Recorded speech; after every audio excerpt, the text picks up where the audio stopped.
पासून मद्य निर्मिती असा एक मोठा अजेंडा होऊ घातलेला आहे आणि आपण चळवळीचे कार्यकर्ते म्हणून त्याला विरोध करत आहोत. मित्र हो, स्वातंत्र्यपूर्व काळापासून महात्मा गांधींसारख्या नेत्यांनी, लोकमान्य टिळकांसारख्या नेत्यांनी हा प्रश्न लावून धरला होता दारूबंदीचा. याच्या पाठीमागे कारण होतं. हा फक्त विषय दारूबंदीचा नाहीये, त्याच्या पाठीमागे जे खूप मोठं षडयंत्र असतं, जे आपण अंधश्रद्धा निर्मूलन समितीच्या माध्यमातून जे अंधश्रद्धांच्या बद्दल करत असतो. कौटिल्याच्या अर्थशास्त्रामध्ये कौटिल्याने सांगितलंय की तुम्हाला जर राज्य करायचं असेल, सिद्धांत सांगितलंय, तर तुम्ही समाजामध्ये जास्तीत जास्त अंधश्रद्धा पसरवा. तसाच हा एक सिद्धांत आहे की जर तुम्हाला राज्य करायचं असेल तर तुम्ही काय केलं पाहिजे, लोकांना जास्तीत जास्त व्यसनी बनवलं पाहिजे. स्वातंत्र्यपूर्व काळामध्ये इंग्रजांनी देखील भारतामध्ये अफूचं जास्तीत जास्त पीक वाढवण्याचा प्रयत्न केला होता. त्याचंही कारण तेच होतं.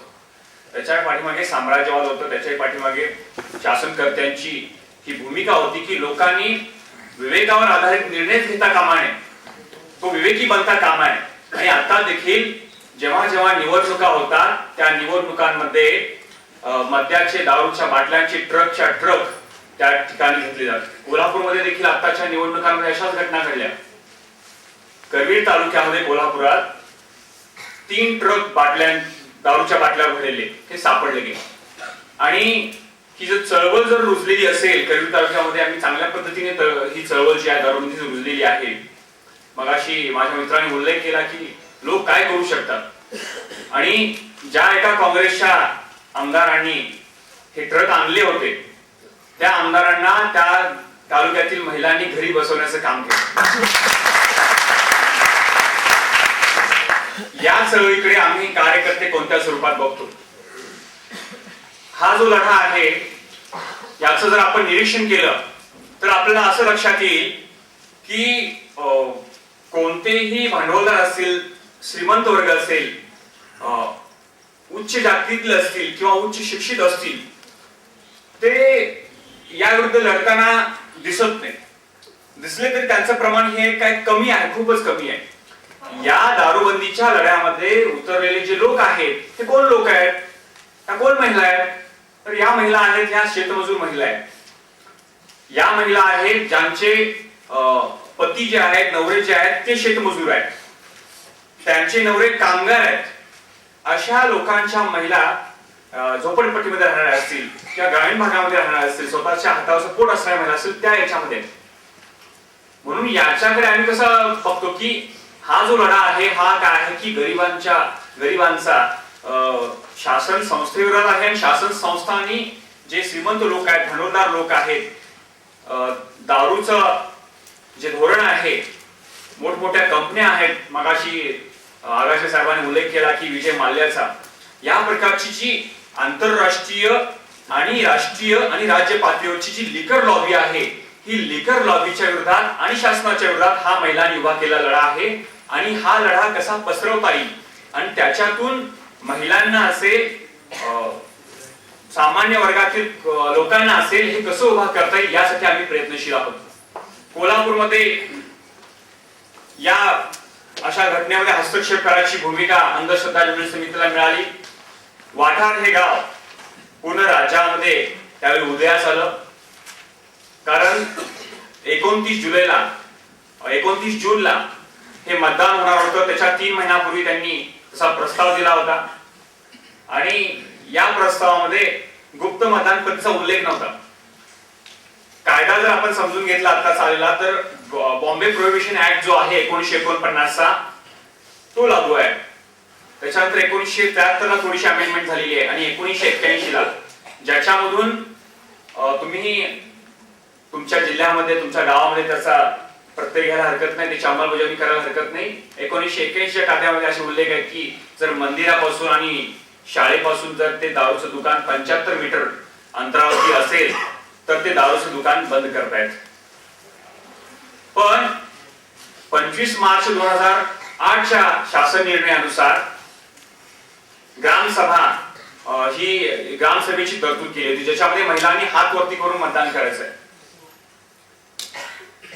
त्यासाठी त्या वाठार गावातील महिलांनी, ज्या 2134 महिला होत्या, त्या महिलांनी अर्ज केला होता. आणि जेव्हा त्यांचा मला संपर्क आला, 3 महिन्यापूर्वी त्यांना मी प्रस्ताव दिल्यानंतर अभिनंदन केलं होतं आणि तुम्हाला काही मदत लागली तर सांगा असंही सुचवलं होतं.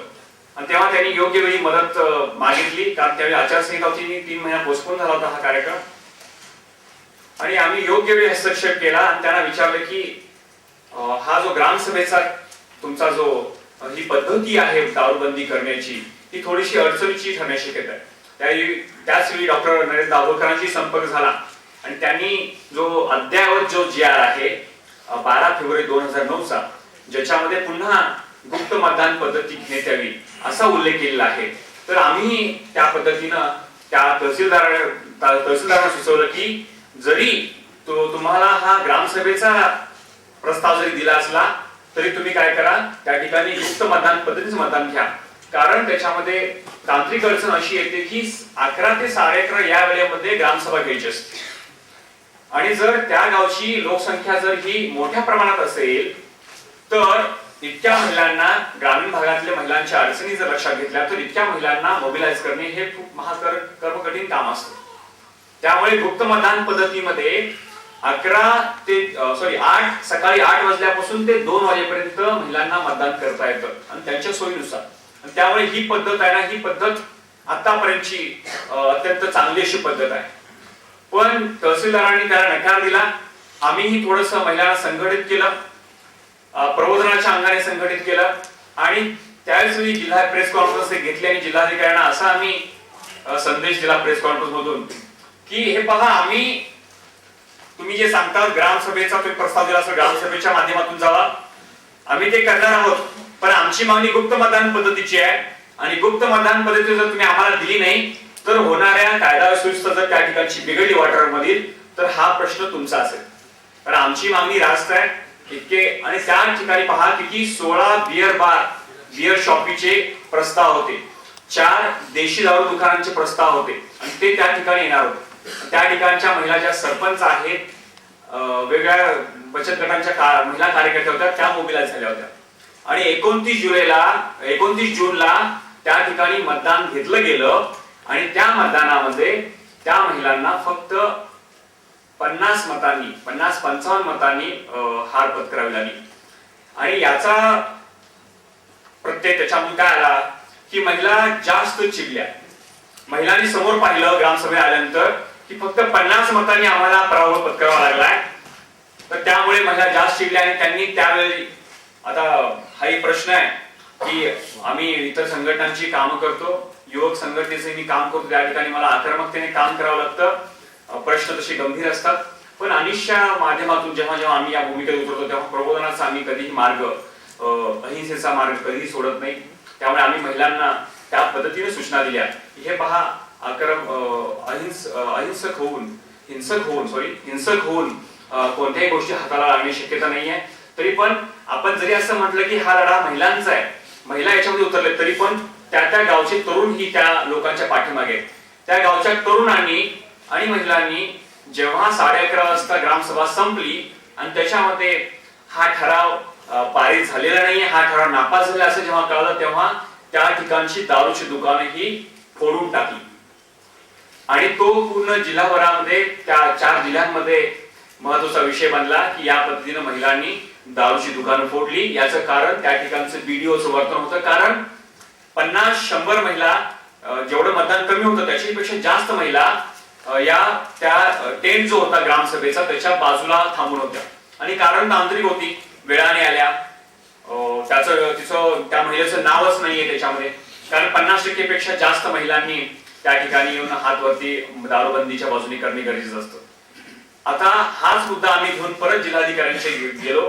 जिल्हाधिकारी सुदैवाने त्या ठिकाणी चांगले विचारशील आहेत, चांगले लेखक आहेत आणि संवेदनशील मनाचा व्यक्ती आहे लक्ष्मीकांत देशमुख.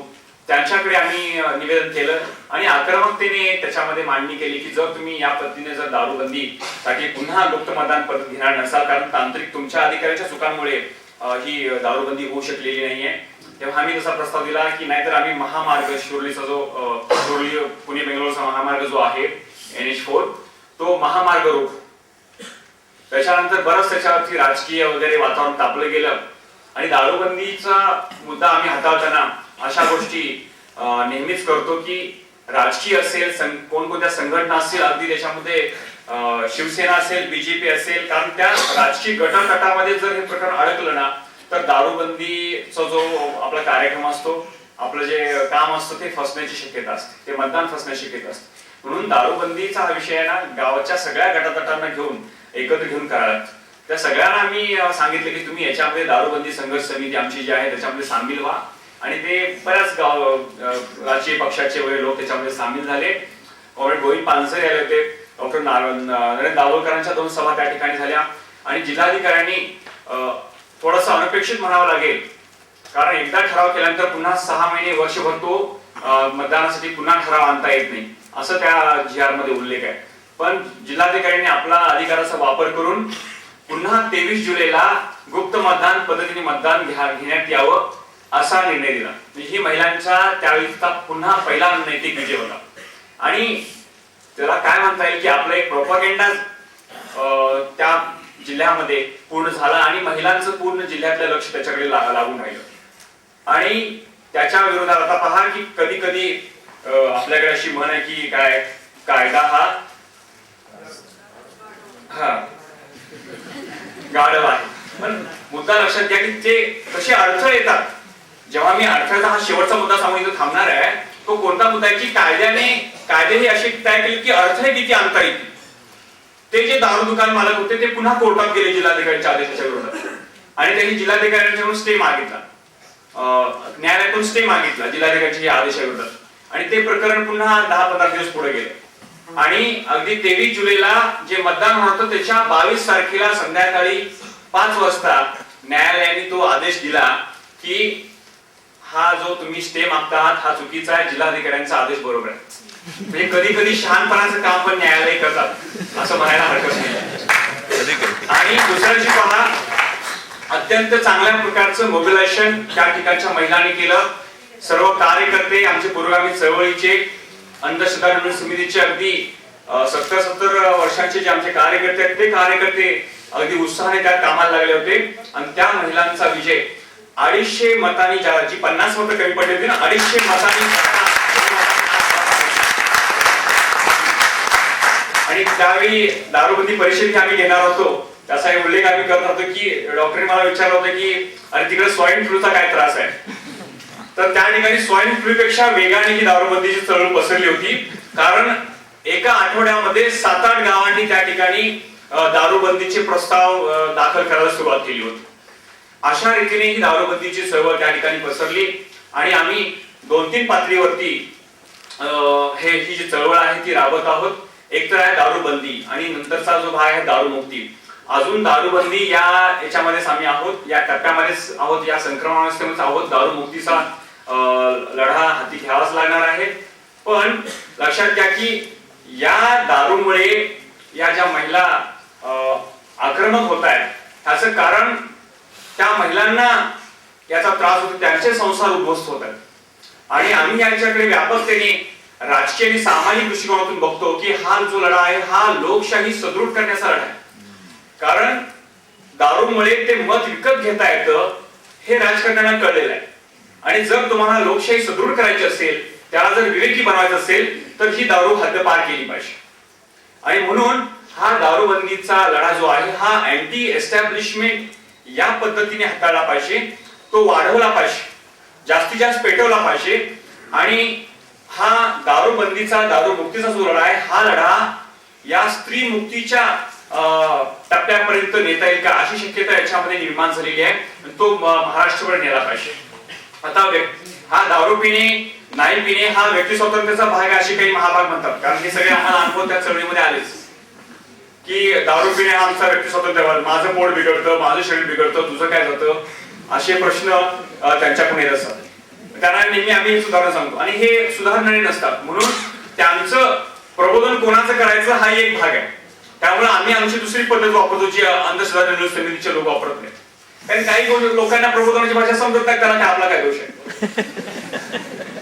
ते आपला विनोद नेहमीचा आहे ना, आपल्याला सांगतात की एक साहेब होते, त्या साहेबांनी आपल्या जो दारुडा शिपाई आहे त्या शिपायाला एकदा ठरवलं दारुडा शिपाई त्याला सुधारायचं.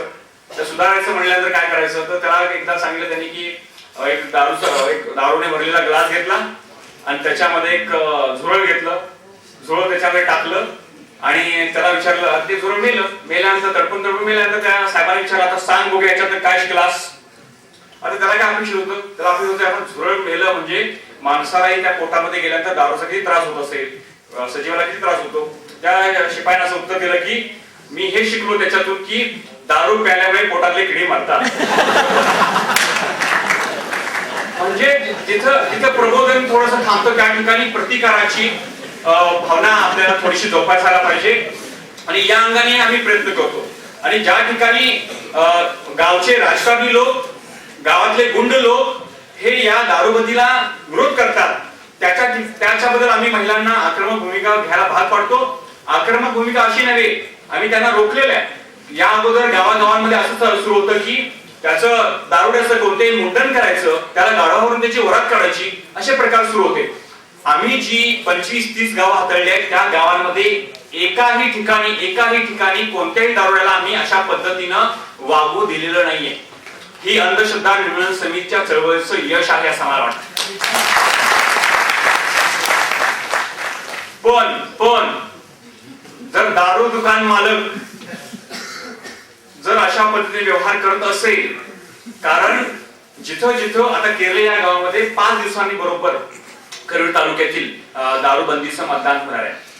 त्या ठिकाणी पहा, जी सरपंच आहे वाळुंज, स्वाती वाळुंज नावाचं सरपंच बाईचं आणि दुसरी एक मेथे बाई म्हणून आहे, त्या महिलांना 6 महिने जवळजवळ हा प्रस्ताव त्यांचा न्यायालयात प्रविष्ट होता आणि त्याच्यानंतर पुन्हा हा स्टे उठला होता आणि स्टे उठल्यानंतर त्या ठिकाणी आनंदोत्सव झाला आणि रागाने तो रामचंद्र पवार नावाचा तिथला दारू दुकान मालक आहे, त्यानं त्या दिवशी काही गुंड घेतले, त्यांच्यातलेही महिला होत्या, त्या महिलांनाही घेतलं आणि त्या सरपंच जी बाई आहे आणि महिला त्या बचत गटाच्या कार्यकर्त्या त्यांना जाऊन मारहाण केली.